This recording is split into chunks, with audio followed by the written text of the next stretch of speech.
Well,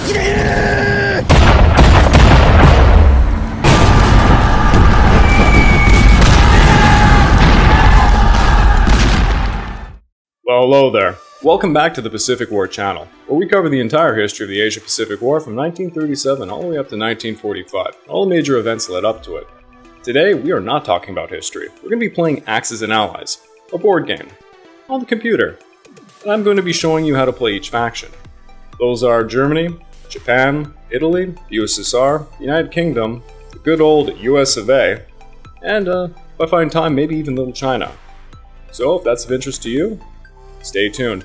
If you want to just skip on past all the little tutorial bullshit, then go over to this time right now. I hope I edited that right. Without saying anything else, let's just jump into it. Axis and Allies is a World War II board game a bit similar to Risk, albeit a bit more complex. Check this out.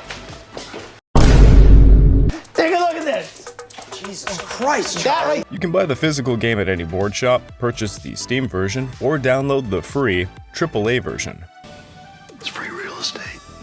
I highly recommend AAA's version because, unlike the others, it's developed by fans who, to this very day, are creating custom maps. The maps range from any historical battle you can think of: the Punic Wars, Napoleonic Wars, World War I, World War II, Modern Warfare. Hell, there's even fantasy. Wait a minute. You remind me of the babe with the power. And of course there's sci-fi maps. I highly recommend the Battle of Arda Lord of the Rings map, something I play often with my friends. Retarded wizard in the forest. AAA's interface is Java-based, so pretty much any potato PC can handle it. Hey guys, this is Craig from the Pacific War channel. Please don't forget to check out my YouTube membership or my Patreon account over at www.patreon.com/thepacificwarchannel, where you can join the ranks and gain access to a hell of a lot of goodies. At the base minimum, you get access to the exclusive monthly podcast, early access to all of my content, voting rights for what subjects I will tackle next, and at higher tiers, I have much more goodies to come. So please click that link and check it out. So first things first, you need to get the game, which is free and found at aaa-game.org. Just hit that download button. Once it's booted up, there's one more thing to do. Head over to Download Maps. In the High Quality section, find yourself World War II, version 3, 1941. The reason why I'm having you download this one is because it's a carbon copy of the most played board game version. It's also arguably the best map ever created, and happens to be the main one for tournaments. Now you can play online or local, and against people or AI. The AI is actually pretty solid. I like to play it ramped up to the max, but perhaps for you beginners, just start with easy. In all Axis and Allies maps, there are 2 or more factions. Obviously, since this is a World War II map, it's Axis versus Allies. For this specific map, there are 7 nations to choose from, thus there's 2 to 7 possible players or AI. Here is the big old beautiful map, and you can see there is Britain, Germany, Italy, the USSR, China, Japan, and the good old US of A. To win a game of Axis and Allies, one typically knocks out the opposing side by taking the capitals. No. Wait. One needs their capital to continue purchasing units, so if it can't be taken back by you or your allies, well, it's probably game over. It is optional, but there is another way to win, to claim a certain number of victory cities, depending on the game rules. It's pretty straightforward, but achieving either of these goals can be quite challenging. Like any board game, it's turn-based. For World War II version 3 1941, the turn is Germany, USSR, Japan, Britain, Italy, America, and finally, China. Each nation is allocated a certain amount of money per turn. The territories you see on this map have values. After you take one, that value is added to your cash. Each nation can use this cash to purchase units or tokens. When it's your nation's turn to play, the order is token purchase, unit purchase, combat, non-combat, and then finally, unit placement. The first thing a nation does each turn is purchase tokens. These tokens act as a dice that is rolled each turn until you get a hit. That number corresponds to a technological advancement. There are countless that increase units' abilities or other goodies. A common strategy is to always have at least one token in play. It's like a wild card, baby. Wild card, bitches! After you're done choosing to purchase a token or not, it's time to buy units. Each nation has the same units for purchase. In other maps, sometimes there are faction-specific units. All units have 3 attributes: attack, defense, and movement. For attack and defense, this is a dice value. For example, infantry attack with 1 or less, so you need to roll a 1 to attack. But they defend with 2 or less, so you need to roll a 1 or a 2 to defend. Movement number is the amount of territory a unit can move. Typically, it's 1. So let's take a look at the units. Starting off, we have anti-aircraft guns that are stationary, and they fire at any aircraft that attack the territory they sit upon. For every single aircraft that's attacking, you roll a 1 or less. Next, we have the tank. It attacks or defends with 3 or less, and can move 2 territories. Tanks also possess the ability to blitz.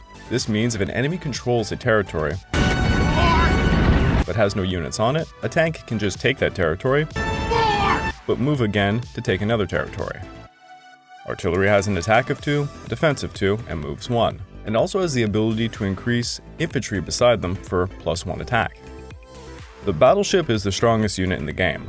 Like all naval units, it must be out in the ocean. It has an attack of 4, a defense of 4, and a movement of 2, and it also happens to have 2 HP, meaning it has to be hit twice to fall in battle. I didn't hear no bell. Depending on the rules you are playing with, after the battle, the battleship can recover its HP. Battleships and cruisers also have the special ability to bombard land units if amphibiously assaulting. You can roll the dice once to see if you get a hit, and the land units cannot even retaliate. The bomber is an aerial unit that attacks with 4, defends with 1, and moves 6. All air units must land on a friendly territory at the end of their turn, and that territory cannot be conquered that same turn. The bomber also has a special ability to bomb industrial targets, inflicting damage in the form of money lost to that nation. The carrier attacks with 1, defends with 2, moves 2, and has the ability to carry 2 fighter aircraft. The cruiser attacks with 3, defends with 3, moves 2, and can bombard. The destroyer attacks with 2, defends with 2, moves 2, and has the ability to detect submarines. The factory is where your units are placed. The amount of units one can place depends on the value of the territory the factory is on. You can only have a certain amount of factories in each game. Typically in this game, it's 3 or less. The fighter attacks with 3, defends with 4, moves 4, and can land on aircraft carriers. The infantry attacks with 1, defends with 2, and moves 1. The submarine attacks with 2, defends with 1, moves 2, and is only detectable by destroyers. This means if a destroyer is not present, a submarine cannot be attacked. They just submerge. You can try, but you'll never catch me. Submarines can only target naval targets and have the special ability called First Strike. They roll first. If they get a hit, they take out the enemy unit, and that unit does not get to retaliate. Lastly, we have transports that don't attack or defend. They transport infantry, artillery, and tanks. Their capacity is 1 infantry with 1 artillery and 1 tank, or just 1 tank or 1 artillery. If transports are attacked, even with units on them, they simply die. Their purpose, as you can imagine, is to move troops onto land, and transports almost always require escorting naval forces to defend them.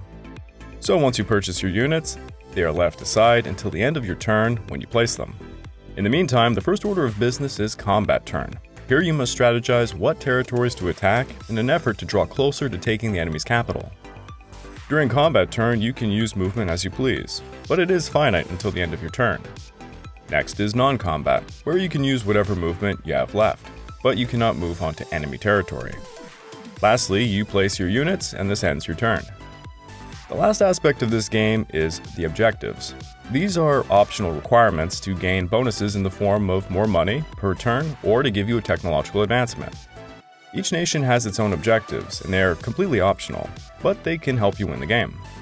Typically, the objectives are to secure specific territories, sometimes within specific rounds of time. A complete round is when every nation has completed a turn. Typically, if you're playing with friends, a game ends when someone just gives up. Fucking quit! You can't fucking quit! Most of the time, if one player, excluding perhaps Little China, Is that like a personal attack or something? is knocked out of the game, that team is pretty much done for. Well, we're fucked. If you decide to play with Victory City conditions, well, there's some strategies involved with that, but no one likes playing with that shit. Stop it. Get some help. I recommend playing against the AI to learn the game first. Start with easy, then fast, and then hard AI. The AI is pretty good at this game. The only thing the AI has trouble with is transport strategy. Me! Help me! Me! Psst, Hey you ever hear me talk about some great Pacific War movie or documentary like Pearl Harbor minute by minute over on Netflix and feel the urge to watch it for yourself? Uh-oh, you live in Japan and your Netflix doesn't have it? Must suck to be you. Sucks to be me right now.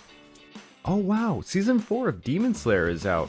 Oh wait, I can't watch it on Canadian Netflix, but it's over on Japan Netflix? Whatever will I do? Oh, no. Being blocked from regional content? With private internet access, you too can watch Demon Slayer Season 4 by switching your IP address to Japan. Yes! Hell yeah! Why stop with Japan? With private internet access, you can change your IP address to over 84 different countries and every single US state, giving you access to region-restricted content all over the world. Nice. Many websites and services like Netflix are only accessible depending on your physical location, but private internet access helps you overcome these restrictions. Think about it, without private internet access, it's like paying for a TV series and missing out on the latest season. Shots fired, Demon Slayer on Canadian Netflix. Is that like a personal attack or something? Ever fear people are gonna find your Google searches? Banzai! Banzai! FBI, open up! Private internet access makes sure that those Google searches remain a buried secret, as private internet access encrypts your internet access and has a no logs policy. Think you're safe with the local coffee shop's free Wi-Fi? No, you are certainly not. Private internet access gives you more privacy features than any other software and real-time protection from malware and trackers, giving you peace of mind knowing those Google searches remain seen by you and you alone. Private internet access has a no-log policy that they've defended in court, which means they are not storing any of your browsing data. Hey, are you like me using different devices under one household?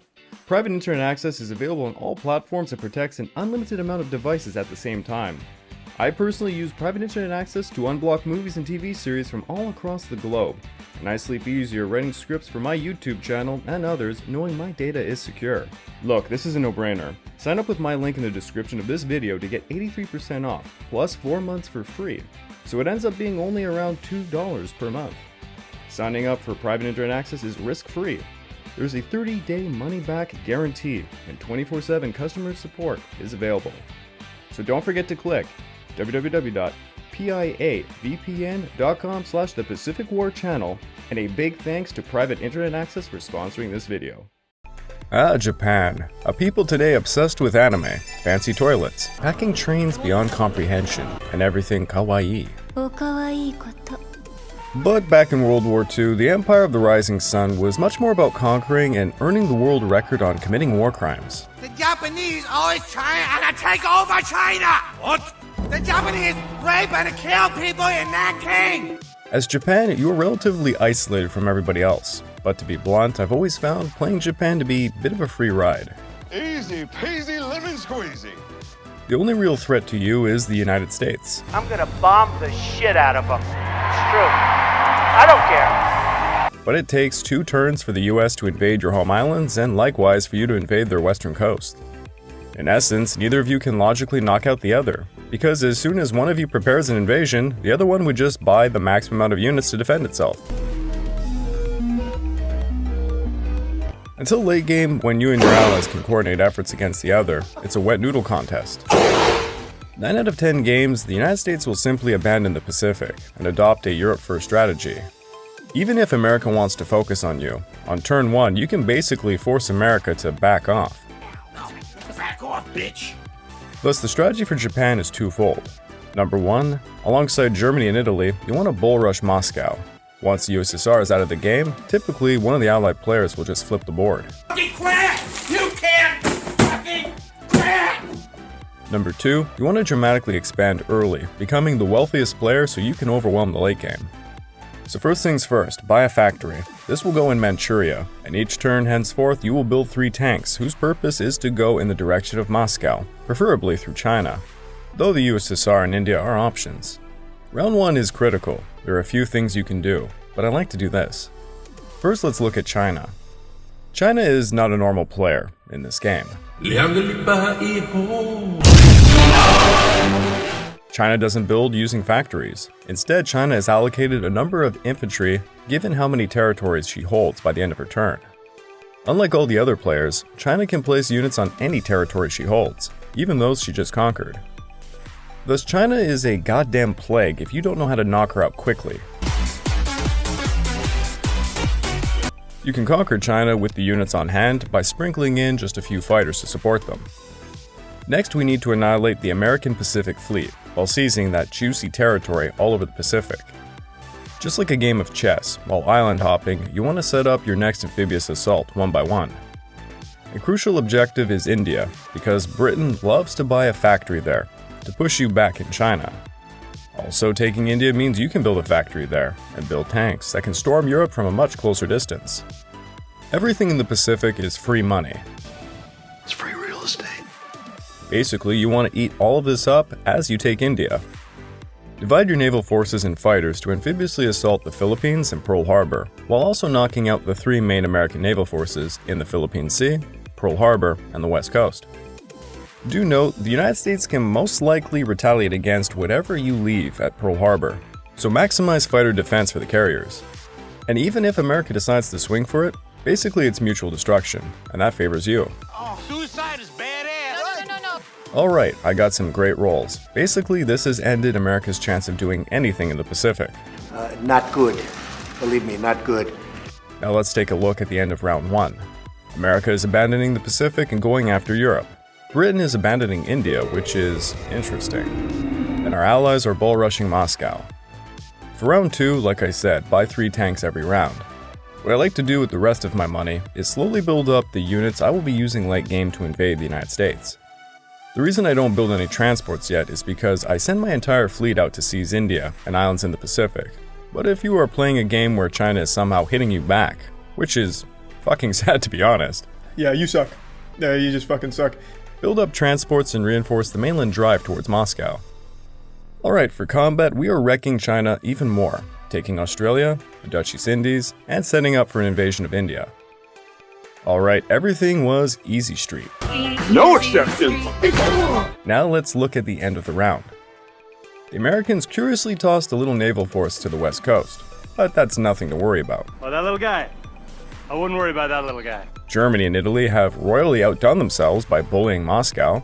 Holy look at all this damage! Japan probably doesn't even need to help, to be honest. The Allies seem to be scrambling for a D-Day landing scenario, but it looks a little too late.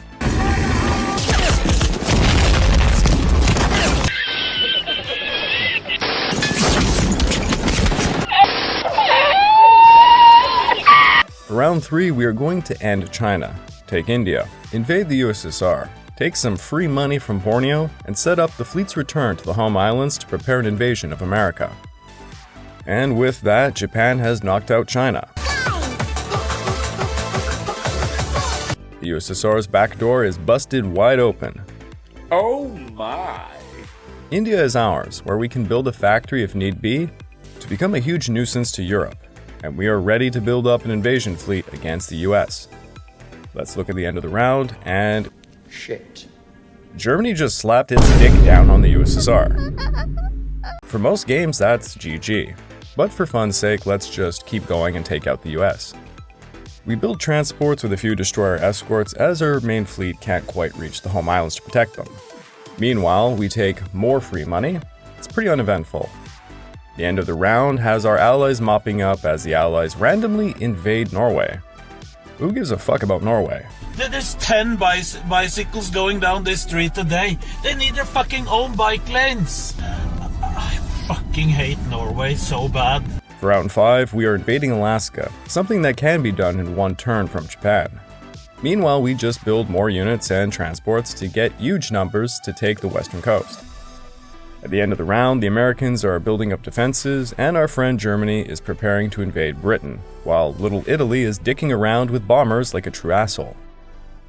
The spaghetti! So for round 6, we have a tricky situation. You'll be led to believe just taking all of our units and shoving them into Western Canada is the play. But the US would actually toss everything it has at that, and this would delay our invasion. So we toss a few units to take the territory, just as an annoyance, while preparing for a massive amphibious assault. By the end of the round, Germany took Britain, and now is threatening the American East Coast. While Little Italy is still dicking around with bombers, the curtains are beginning to fall. For round 7, we toss the literal kitchen sink at the west coast. And I don't really like to buy anything here, so I can have my money lined up next round to build 10 tanks on the west coast and probably spend the rest on some bombers. And with that, the west coast is mine. Next round, Germany has landed in my home province of Quebec. God, please not France or Canada. Hello, sir. Where am I? Quebec, huh? Va-t'en, son Simonac de fucking enfant! Tabernacle! So in this round, I will take the central part of the US to open a path to the last battle. At the end of the round, it seems Germany tossed everything it had at the Americans in the East Coast just to weaken them for me. I have to do this. Thank you for everything. You're my best friend. No, don't! So here is the grand finale.